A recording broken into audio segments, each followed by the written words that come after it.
वसुदेवसुतं देवं कंसचाणूरमर्दनं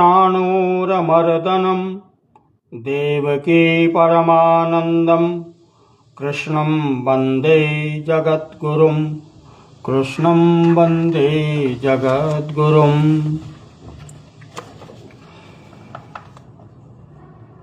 यावदेतान्निरीक्षेऽहं योद्धं कामानवस्थितान् कैर्मया सह योद्धव्यमस्मिन् रणसमुद्यमे।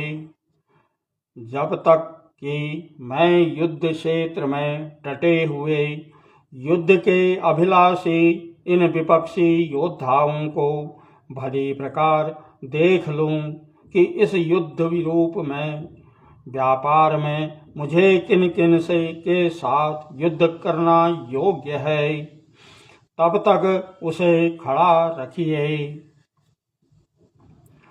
यो समाननवेक्षेऽहं य एतेऽत्र समागताः धार्तराष्ट्रस्य दुर्बुद्धेर्युद्धे प्रियचिकीर्षवः। दुर्बुद्धि दुर्योधन का युद्ध में हित चाहने वाले जो ये राजा लोग इस सेना में आए हैं, इन युद्ध करने वालों को मैं देखूंगा। संजय उवाच।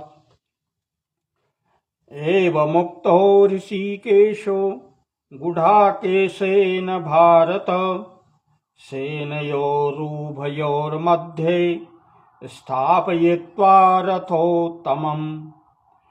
भीष्मः द्रोण प्रमुखतः सर्वेषां च महीक्षिताम् उवाच पार्थ पश्येतान् समवेतान् कुरुनिति।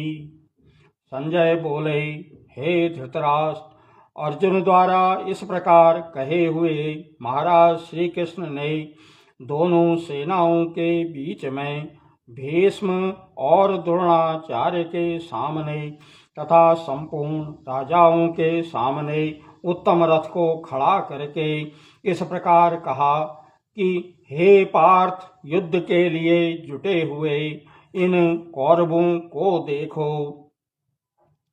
तत्रापश्यत् स्थितान् पार्थ पितृनथ पितामहान् आचार्यान् मातुलान् भ्रातॄन् पुत्रान् पौत्रान् सखीस्तथा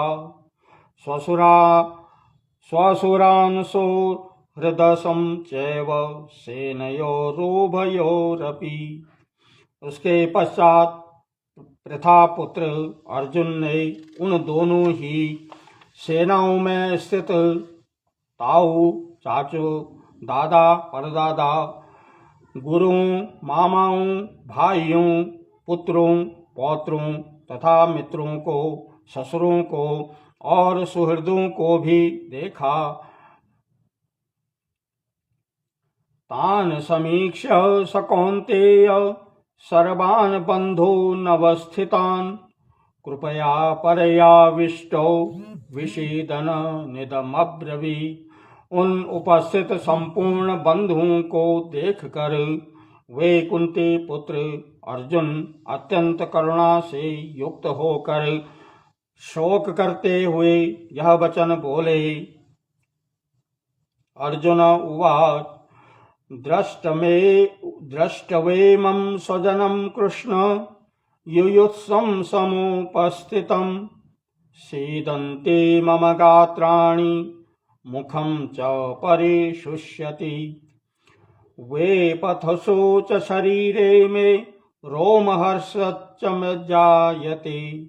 अर्जुन बोले, हे कृष्ण, युद्ध क्षेत्र में डटे हुए युद्ध के अभिलाषी इस स्वजन समुदाय को देखकर मेरे अंग शिथिल हुए जा रहे हैं और मुंह सूखा जा रहा है तथा मेरे शरीर में कंप एवं रोमांच हो रहा है। गांडीवं स्त्रहसते हस्तान् त्वक्वचैव परिदह्यते न च शक्नोम्यवस्थातुं भ्रमतीव च मे मनः। हाथ से गांडीव धनुष गिर रहा है और त्वचा भी बहुत जल रही है तथा मेरा मन भ्रमित सा हो रहा है, इसलिए मैं खड़ा रहने को भी समर्थ नहीं हूँ। निमित्तानि च पश्यामि विपरीतानि केशव, न च श्रेयेनुपश्यामि हत्वा स्वजन्माहवे। हे केशव, मैं लक्षणों को भी विपरीत ही देख रहा हूँ तथा युद्ध में स्वजन समुदाय को मारकर कल्याण भी नहीं देखता। न कांक्षये विजयं कृष्ण न च राज्यं सुखानि च, किं नो राज्येन गोविन्द किं भोगैर्जीवितेन वा।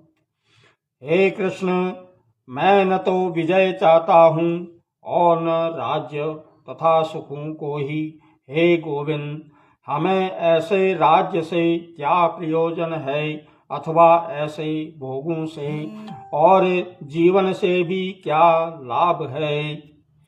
येषामर्थे कांक्षितं नो राज्यं भोगा सुखानि च, त इमेव स्थिता युद्धे प्राणांश त्यक्ता धनानि च। हमें जिनके लिए राज्य भोग और सुखादि अभीष्ट हैं, वे ही ये सब धन और जीवन की आशा को त्याग कर युद्ध में खड़े हैं। आचार्या पितरः पुत्राः तथैव च पितामह, मातुला ससुरा पौत्रा श्याला संबंधिनस्तथा। गुरुजन, ताऊ, चाचे, लड़के और उसी प्रकार दादे, मामे, ससुर, पौत्र, साले तथा और भी संबंधी लोग हैं। एतान् हन्तुमिच्छामि ध्वतोऽपि मधुसूदन, अपि त्रैलोक्यराज्यस्य हेतो किं नु मही कृते। हे मधुसूदन, मुझे मारने पर भी अथवा तीनों लोकों के राज्य के लिए भी मैं इन सब को मारना नहीं चाहता, फिर पृथ्वी के लिए तो कहना ही क्या। निहत्य धार्तराष्ट्रान् का प्रीतिः स्यात् जनार्दन, पापमेवाश्रयेदस्मान् हत्वेतानाततायिनः। हे जनार्दन, धृतराष्ट्र के पुत्रों को मारकर हमें क्या प्रसन्नता होगी। इन आतताइयों को मारकर तो हमें पाप ही लगेगा। तस्मान्नार्हा वयं हन्तु धार्तराष्ट्रान् स्वबान्धवान्, स्वजनं किं कथं हत्वा सुखिनः श्याम माधव। अतएव हे माधव, अपने ही सब बांधव धृतराष्ट्र के पुत्रों को मारने के लिए हम योग्य नहीं हैं, क्योंकि अपने ही कुटुंब को मारकर हम कैसे सुखी होंगे। यद्यप्येते च पश्यन्ति लोभोपहत चेतसः, कुलक्षयं कृतं दोषं मित्रद्रोहे च पातकम्। कथं च ज्ञेयमस्माभिः पापादस्मान् निवर्तितुं, कुलक्षय कृतं दोषं प्रपश्यद्भिर्जनार्दन। यद्यपि लोभ से भ्रष्टचित्त हुए ये लोग कुल के नाश से उत्पन्न दोष को और मित्रों के से विरोध करने में पाप को नहीं देखते, तो भी हे जनार्दन, कुल के नाश से उत्पन्न दोष को जानने वाले हम लोगों को इस पाप से हटने के लिए क्यों नहीं विचार करना चाहिए। कुलक्षये प्रणश्यन्ति कुलधर्मा सनातना, धर्मे नष्टे कुलं कृत्स्न मधर्मोऽपि भवत्युत। कुल के नाश से सनातन कुल धर्म नष्ट हो जाते हैं। धर्म के नाश हो जाने पर संपूर्ण कुल में पाप भी बहुत फैल जाता है। अधर्म्यामि भवात् कृष्ण प्रदुष्यन्ते कुलस्त्रियः स्त्रीषु दुष्टासु वार्णेय जायते वर्ण शंकरः। हे कृष्ण, पाप के अधिक बढ़ जाने से कुल की स्त्रियां अत्यंत दूषित हो जाती हैं और हे वार्ष्णेय, स्त्रियों के दूषित हो जाने पर वर्ण शंकर उत्पन्न होता है। शंकरो नरकायेव कुलध्यानां कुलस्य च पतन्ति पितरो ह्रोषां लुप्तपिंडोदक क्रिया। वर्ण शंकर कुल घातियों को और कुल को नरक में ले जाने के लिए ही होता है। लुप्त हुए पिंड और जल की क्रिया वाले अर्थात श्राद्ध और तर्पण से वंचित इनके पितर लोग भी अधोगति को प्राप्त होते हैं। दोषैरेते कुलज्ञानं वर्ण शंकर कारकै उत्साद्यन्ते जाति धर्मा कुलशमास च शाश्वता। इन वर्ण शंकर कारक दोषों से कुलघातियों के सनातन कुल धर्म और जाति धर्म नष्ट हो जाते हैं। उत्सन्न कुल धर्माणां मनुष्याणां जनार्दन नरके नियतं वासो भवति त्यनुशुश्रुम। हे जनार्दन, जिनका कुल धर्म नष्ट हो जाता गया है, ऐसे मनुष्यों का अनिश्चित काल तक नरक में वास होता है, ऐसा हम सुनते आए हैं। अहो बत महत पापम कर्तुव्यवसिता वयम यद राज्यम सुखलोभेन हन्तु स्वजन्मुद्यताः। हाँ, शोक, हम लोग बुद्धिमान होकर भी महान पाप करने को तैयार हो गए हैं, जो राज्य और सुख के लोभ से स्वजनों को मारने के लिए उद्यत हो गए हैं। यदि माम प्रतीकार मशस्त्रम शस्त्र पाणयः धार्तराष्ट्रारणे हन्यस तन्मे क्षेमतरम भवेत्। यदि मुझ शस्त्र रहित एवं सामना न करने वाले को शस्त्र हाथ में लिए हुए धृतराष्ट्र के पुत्र रण में मार डालें तो वह मारना भी मेरे लिए अधिक कल्याणकारक होगा। संजय उवाच।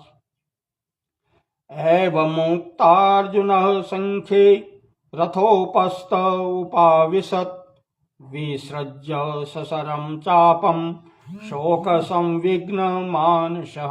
संजय बोले, रणभूमि में शोक से उद्विग्न मन वाले अर्जुन इस प्रकार कहकर बाण सहित धनुष को त्याग कर रथ के पिछले भाग में बैठ गए। ओम तत्सदिति श्रीमद्भागवत गीता उपनिषत्सु ब्रह्म विद्यायां योग शास्त्रे श्री कृष्णार्जुन संवादे अर्जुन विषाद योगो नाम प्रथमोऽध्यायः। ओम श्री कृष्णाय नमः। श्री कृष्ण गोविंद हरे मुरारी, श्री कृष्ण गोविंद हरे मुरारी। वसुदेव सुतं देवं कंसचाणूरमर्दनं देवकी परमानंदं कृष्णं वंदे जगद्गुरुं। कृष्णं वंदे जगद्गुरुं। कृष्णं वंदे जगद्गुरुम्।